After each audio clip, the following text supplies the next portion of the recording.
Hello everyone and welcome to the Selkares Wargaming channel for a new video on informations on Wargame Red Dragon. So new articles have popped out, especially one on Play Nation and a German article also, but everything the German article says is said here, so I'm just going to concentrate on this article here. You can find it on Play Nation, and if I don't forget, I'll put a link in the description below. So, the different news. First, as we could suspect, Red Dragon will bring us to the Asian front lines, of course.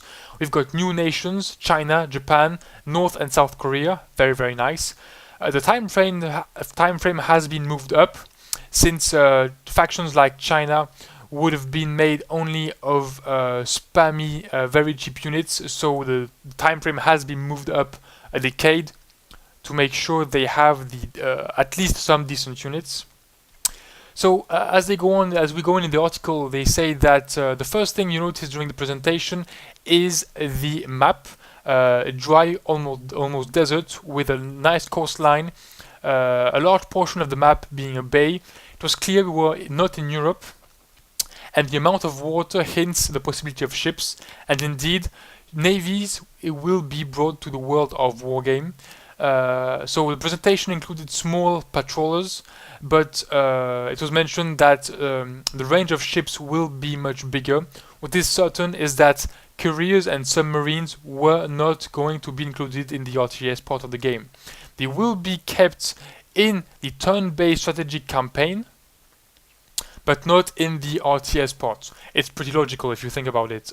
Carriers and submarines are quite big units, and they wouldn't work well, in my opinion, just on coastlines. They have to work a bit further away, so in the strategic campaign, yeah, and the RTS part, it's quite logical they won't be present.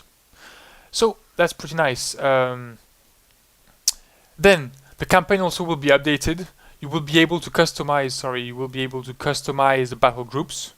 You will also be able to have multiple battle groups engaging in the same battles. So for those of you who have played the Allied Battle campaign, you know that if you send two battle groups on one map, on one area, they will attack one after the other.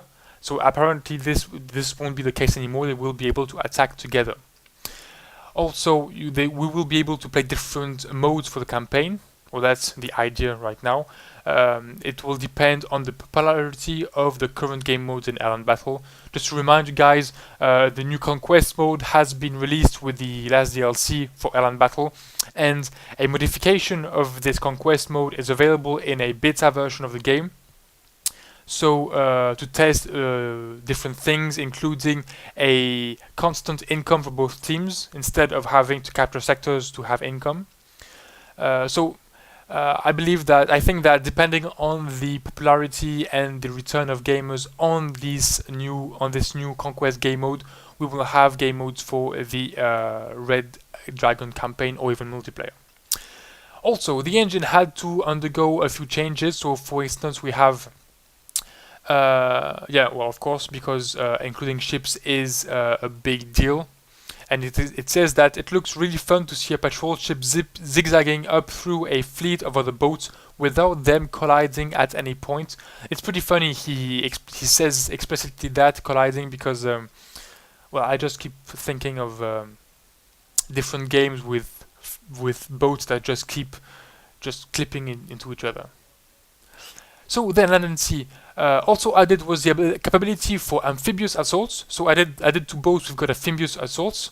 In the presentation there were LAV 25, so light armored vehicles, crossing a river to flank a town.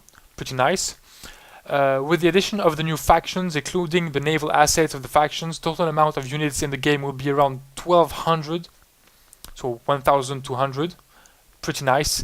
And we've got new units that were presented, like the French Leclerc main battle tank, the South Korean K1 main battle tank, the American MH-60L Black Hawk direct action penetrator, and another French unit, the Tiger Eurocopter attack helicopter. So pretty nice also.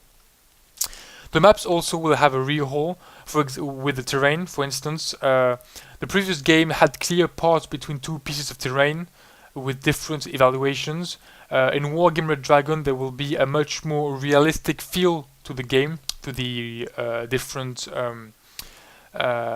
terrain. with hills and mountains blocking line of sight, of course, as usual.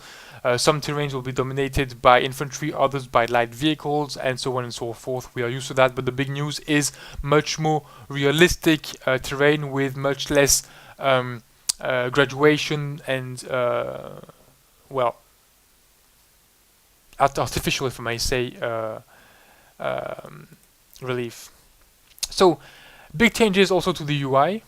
With, for instance, just like in StarCraft or Warcraft, when you click on a unit, you see the head of the guy on the bottom of the UI. Well, it's going to be the same thing here. When you mouse over a unit on the field, you will see a small picture of the unit zoomed all the way in.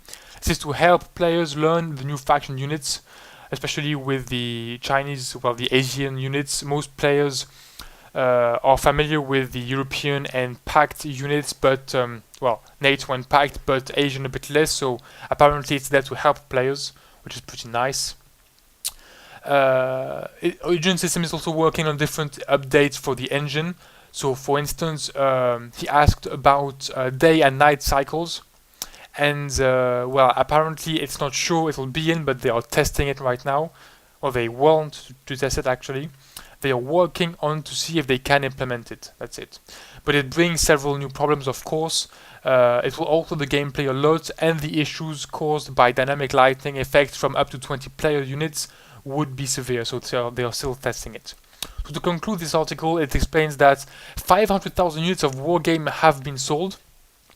So Origin System has been pretty happy with the game, the reaction of the players, and so on and so forth. So it's pretty nice for them, and they are looking forward to Red Dragon, of course. So to recap, 4 new nations have been announced: China, Japan, and North and South Korea. Boats and amphibious units have been announced also, and different improvements to the engine, to the unit, to the UI. Classic. But I'm very excited about all of that, and I hope you guys are also. I can't wait for new info and to get my hands on the game. The other article, the German article, spoke of March 2014 for a release date. This one says there is no release date currently set for Wargame Red Dragon. So I believe March 2014 is probably more of a target, but it's more of a debut target. I don't think we'll see the game at that point. We'll probably know a lot more at that point, including videos, footage, maybe a beta, but the game is probably going to come out later on. So that's it, folks. Thanks for watching. I hope you enjoyed the different infos I gave you, and well, see you next time for more information on Wargame.